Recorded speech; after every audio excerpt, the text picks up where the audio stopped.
Samson and Delilah, January 1950, directed by Cecil B. DeMille, is a biblical epic that grips you with passion, betrayal, and sacrifice. In ancient Israel, Samson, played by Victor Mature, a Hebrew hero endowed with divine strength, defies the oppressive Philistines. But his heart ignites for Delilah, played by Hedy Lamarr, an enchanting Philistine.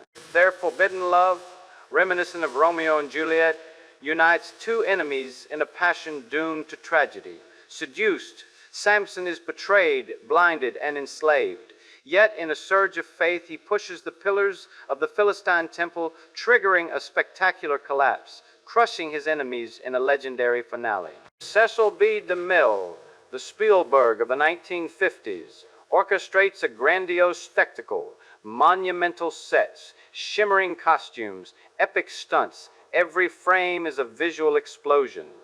Hedy Lamarr, the glamorous star of Algiers, makes Delilah a femme fatale, torn between love and duty.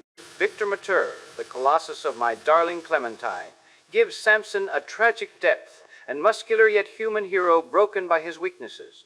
Their magnetic chemistry carries this Hollywood blockbuster, an emblem of cinema's golden age. Compared to the Bible book of Judges, chapters 13:6, the film reinvents the story. In the text, Delilah is a cold manipulator with no love for Samson. Here, she genuinely loves him, delivering an emotional ending where their bond endures despite the tragedy.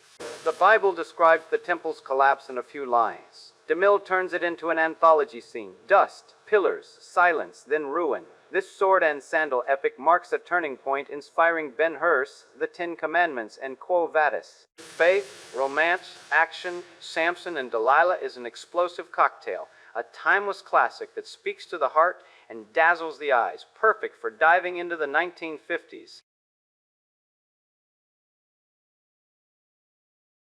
January 1950, directed by Joseph H. Lewis, is a pure adrenaline shot, where love and guns intertwine in an explosive crime spree. Bart Terry, John Dow, a kid obsessed with revolvers, meets Annie Laurie star Peggy Cummins, a sharpshooter with a venomous smile. Their passion, burning like an empty clip, propels them into a series of daring heists, defying cops and fate. Like Bonnie and Clyde, they love each other to death, literally, in a tragic dance of kisses and gunfire. Their flight ends in a foggy marsh, a heart-wrenching finale that shatters you. This film noir, a low-budget gem from United Artists, is a stylistic miracle. Joseph H. Lewis, a B-movie maestro, turns a modest budget into pure magic. Agile camera work, snappy dialogue, raw single-take heist shot from inside a car is revolutionary, inspiring Tarantino and the Coen brothers. John Dow, intense yet fragile E-Rope, and Peggy Cummins, a cruel yet heartbreaking bad girl, Greengrass of Wyoming, form an electric duo. Their chemistry makes every scene vibrate, their downfall devastating. Inspired by the real-life crimes of 1930s outlaws Bonnie Parker and Clyde Barrel, Gun Crazy also draws from the pulps. Cheap 1920s-30s magazines printed on pulpy paper, brimming with tales of gangsters, sex, and vengeance. But unlike cold newsreels or raw pulp stories, the film weaves a desperate romance. Bart and Annie aren't just criminals, they're lost souls in post-war America, dreaming big, falling hard. This cult classic redefines film noir, faster, more visceral, more human. It paves the way for Bonnie and Clyde 1967 and Rebel cinema. Gun Crazy is a revolver loaded with emotion, a gem of noir's golden age. January 1950, directed by Thor Heyerdahl. This film is a Norwegian documentary that throws you into an insane adventure where courage and the sea collide. In 1947, Thor Heyerdahl, convinced that Polynesians originated from South America, builds the Kon-Tiki, a balsa wood raft with no engine or modern gadgets. With 5 companions, he crosses 7,000 kilometers of the Pacific in 101 days, battling storms, sharks, and towering waves. Filmed on the fly by the crew, every frame drips with fear, joy, and brotherhood. No actors, just wood, ropes, and raw faith. This isn't the film. It's a cry of audacity. Kon-Tiki wins the 1951 Oscar for Best Documentary. Norway's first Hollywood victory. Shot with amateur cameras, its handmade style pulses with truth. Heyerdahl, a daring scientist, isn't a star but a real hero, half mad, half genius. His team, sailors, engineers, friends, embodies the post-war spirit, daring the impossible. Far from blockbusters like Samson and Delilah that same year, this low-budget Norwegian gem triumphs through sheer sincerity. Inspired by the real 1947 expedition and 1940s adventure tales, Kon-Tiki doesn't romanticize. It shows the sweat, the salt, the silence of the open sea. Its impact is colossal, inspiring life of Pi, Castaway, and generations of explorers. Kon-Tiki is humanity facing the ocean, a slap of freedom that makes you want to cast off the moorings, a raw jewel of cinema's golden age.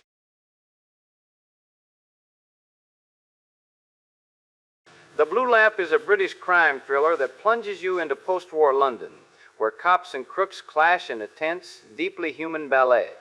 Andy Mitchell, played by Jimmy Hanley, an idealistic young recruit, teams up with George Dixon, played by Jack Warner, a seasoned Bobby with a heart of gold, the reassuring face of the neighborhood cop. But their routine shatters when a violent robbery led by Tom Riley, played by Dirk Bogarde, an impulsive young delinquent, thrusts them into a breathless chase through the foggy streets of the capital. Crafted by Ealing Studios, this gem of British realism stands in stark contrast to Hollywood's polish. Basil Dearden films London as a character in its own right. Damp alleyways, smoky pubs, vibrant crowds. His direction, restrained yet taut, captures a society rebuilding itself, torn between order and chaos. Dirk Bogarde, a rising star, embodies a lost thug with raw intensity, while Jack Warner brings disarming sincerity to his role as benevolent authority. Inspired by post-war newsreels and the realist turn in film noir, The Blue Lamp breaks away from the glamorous gangster archetype of James Cagney. Here, criminals are broken youths shaped by their era, and policemen are ordinary men facing a fraying moral landscape. George Dixon's character even sparked an unexpected legacy, becoming the hero of the TV series Dixon of Doc Green, which ran for 22 years. More than a thriller, The Blue Lamp is a vivid social portrait of a gray, wounded, yet alive London. A British cinema classic that celebrates capeless heroes and grips you with its humanity.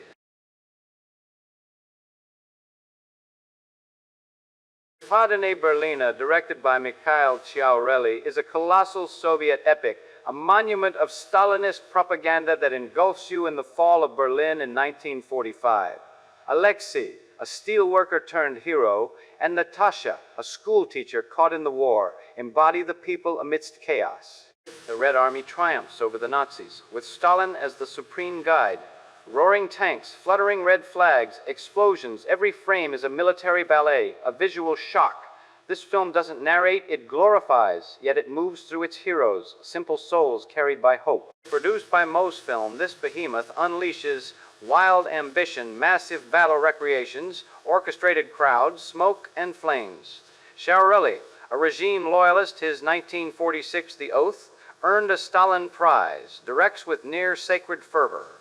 Mikhail Gilavani portrays a statuesque Stalin, while Alexei and Natasha bring fragile humanity. Dmitri Shostakovich's score, martial yet melancholic, lends a lyrical gravity that shakes you. Unlike the intimate realism of The Blue Lamp or the authenticity of Kon-Tiki, this film is a hymn to Soviet might, saturated with red and grandeur. Inspired by the real capture of Berlin in 1945 and the USSR's heroic narratives, Padenie Berlina exaggerates everything. History becomes myth. It influences war epics like the Battle of Stalingrad and cements Stalinist mythology. In the 1950s, it electrified. Today, it fascinates as an artifact of its era. Padenie Berlina is an emotional steamroller, where war becomes theater and cinema a weapon of glorification. A monumental classic of Soviet cinema's golden age.